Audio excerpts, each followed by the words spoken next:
Shalom Bapak Ibu, Saudara-saudari terkasih. Berjumpa kembali dengan saya, Fransiskus Fransya, dari Persekutuan Doa Karismatik Katolik Paroki Roh Kudus Katedral Denpasar. Hari ini bersama-sama kita akan mendengarkan dan merenungkan firman Tuhan yang diambil dari Injil Matius pasal 6 ayat 1 sampai dengan 6, dilanjutkan ayat 17 sampai dengan ayat 18. Inilah Injil Tuhan Yesus Kristus menurut Matius. Ingatlah, jangan kamu melakukan kewajiban agamamu di hadapan orang supaya dilihat mereka. Karena jika demikian, kamu tidak beroleh upah dari Bapamu yang di sorga.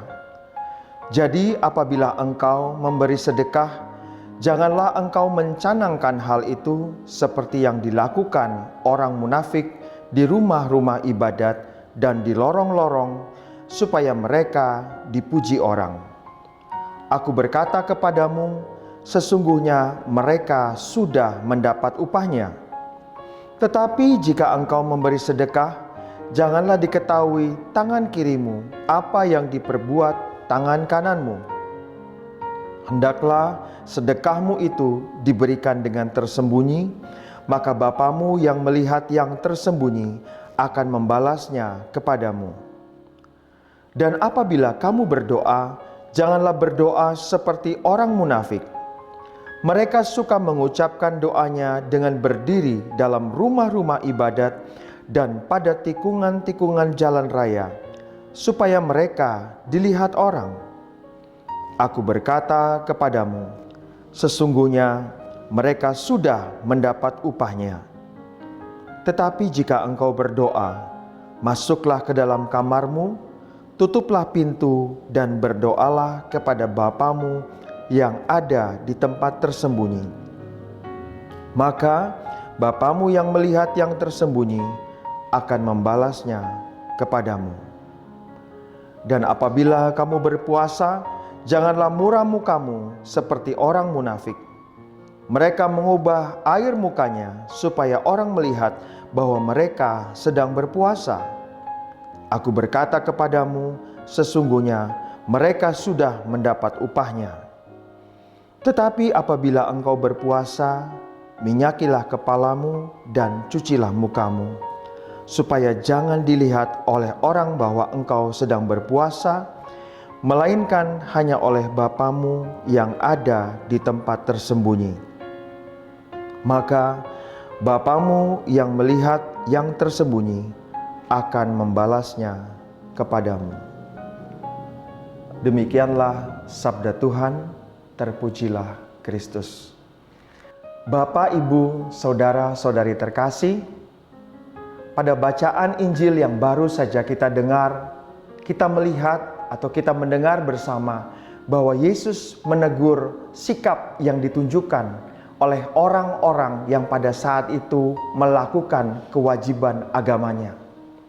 Yesus menegur orang-orang yang bersedekah, berdoa, dan juga berpuasa dengan maksud supaya dilihat orang dan untuk mendapatkan pujian dari orang yang melihatnya. Memberi sedekah, berdoa, dan berpuasa yang seharusnya ditujukan untuk Allah, untuk menyembah Allah, untuk mencintai Allah, untuk melayani Allah, semata-mata dilakukan oleh mereka hanya untuk kepentingan diri sendiri. Yesus mengatakan orang-orang yang memiliki sikap yang seperti ini dengan kata munafik. Apabila kita mau melihat makna yang terkandung di dalam kata munafik merujuk kepada bahasa asli yang digunakan, kata munafik mengandung pengertian berpura-pura atau sebuah peran di dalam di atas panggung. Orang yang munafik memainkan sebuah peran di dalam kehidupannya, berpura-pura dalam melakukan kewajiban agama seperti yang kita dengar di dalam bacaan Injil. Akan tetapi sesungguhnya tidak demikian. Mengapa? Karena semua yang dilakukan oleh mereka semata-mata hanya untuk kepentingan dirinya sendiri, untuk dilihat orang, untuk mendapatkan pujian dari orang-orang sekitar mereka. Bapak, Ibu, Saudara terkasih, ketika kita membaca atau kita mendengar kisah di dalam bacaan Injil atau dalam bacaan kitab suci, sikap munafik seringkali merujuk kepada orang-orang Farisi. Memang benar, sangat mudah bagi kita melihat sikap munafik di dalam diri sesama, tetapi sesungguhnya sifat munafik atau sikap kemunafikan ini merupakan sikap dasar dari setiap manusia yang seringkali tidak kita sadari. Sikap munafik hanya menuju kepada diri sendiri, tidak bisa melihat sesuatu dengan jelas. Bapak Ibu terkasih, kita mungkin berpikir bahwa kita tidak melakukan kemunafikan di dalam hidup. Tetapi pada waktu kita melayani Tuhan, ada waktu kita terlibat di dalam pekerjaan-pekerjaan Tuhan. Namun sesungguhnya kita mengabaikan tugas dan tanggung jawab di dalam panggilan hidup kita sehari-hari. Sebagai kepala keluarga, sebagai seorang suami, sebagai seorang ayah bagi anak-anak, sebagai seorang ibu bagi anak-anak. Maka sesungguhnya kita masih memelihara kemunafikan atau sikap munafik di dalam diri kita sendiri. Saat kita berbicara dengan begitu santun kepada orang, begitu membangun, memberikan kata-kata positif bagi orang lain, tetapi mari kita melihat ke dalam diri kita, di dalam pergaulan sehari-hari, di tengah keluarga, di tengah lingkungan hidup kita sehari-hari. Apakah kita berkata-kata yang kasar dan cenderung menyakiti hati orang-orang di sekitar kita? Kemunafikan juga bisa dapat kita temui ketika kita berusaha senantiasa melihat hanya kepada kekurangan sesama dan kurang berani menilai kekurangan yang ada dalam diri kita sendiri. Bapak Ibu terkasih, apabila kita membiarkan sikap munafik ada di dalam diri kita, maka lambat laun akan berpengaruh ke dalam kehidupan rohani kita. Kita tidak dapat melihat keberadaan diri kita dengan benar.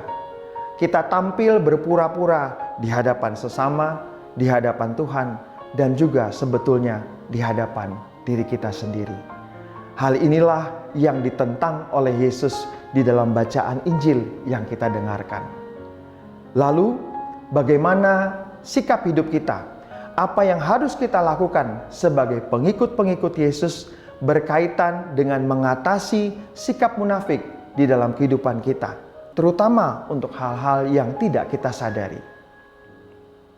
Yang pertama, mari kita belajar bersama-sama untuk dengan rendah hati melihat ke dalam diri kita sendiri, bahwa di balik setiap kelebihan, talenta, kemampuan yang Tuhan izinkan ada di dalam diri kita, sesungguhnya kita juga masih pribadi yang sangat rapuh, sangat lemah, dan seringkali jatuh di dalam dosa atau sikap hidup munafik. Dengan kita menyadari apa yang ada dalam diri kita, kita tahu bahwa sesungguhnya kita sama dengan sesama kita. Kita memiliki kelebihan dan sesama kita pun memiliki kelebihan. Sesama kita memiliki kekurangan, kita pun masih memiliki kekurangan. Yang kedua, membangun sikap hidup yang terbuka kepada karya Allah di dalam kehidupan kita. Mengatasi sikap munafik tidaklah mudah. Kenapa? Karena seringkali kita tidak menyadarinya di dalam kehidupan kita. Oleh karena itu, kita perlu terbuka kepada cinta Allah pada dalam kehidupan kita melalui kehadiran Roh Kudus yang membimbing kita, menegur setiap kali kita jatuh dalam sikap munafik, dan seraya meminta pertolongan rahmat Tuhan di dalam setiap doa, di dalam setiap perayaan Ekaristi yang kita hadiri. Untuk apa? Supaya kita bisa sungguh-sungguh mengatasi kemunafikan yang seringkali menggoda kehidupan kita. Bapak, Ibu, Saudara terkasih, sahabat-sahabat geni sekalian, mari kita sama-sama membangun sikap hidup yang benar di hadapan Tuhan. Mari kita sama-sama mengembalikan Apa yang menjadi motivasi dasar bagi kita sekalian dalam melakukan perbuatan baik, dalam melakukan kewajiban keagamaan kita, dalam melakukan segala sesuatu yang kita pandang baik di dalam hidup ini? Mari kita lakukan semata-mata bukan untuk dilihat orang, dipuji orang, tetapi mari kita mengatakan dalam diri kita semua bahwa kalau saya melakukan sesuatu yang baik, semuanya itu hanya untuk kemuliaan Tuhan. Kita berdoa bersama-sama, kita berusaha bersama-sama untuk menjadi pengikut Yesus yang tidak munafik di dalam kehidupan sehari-hari. Tuhan Yesus memberkati kita sekalian.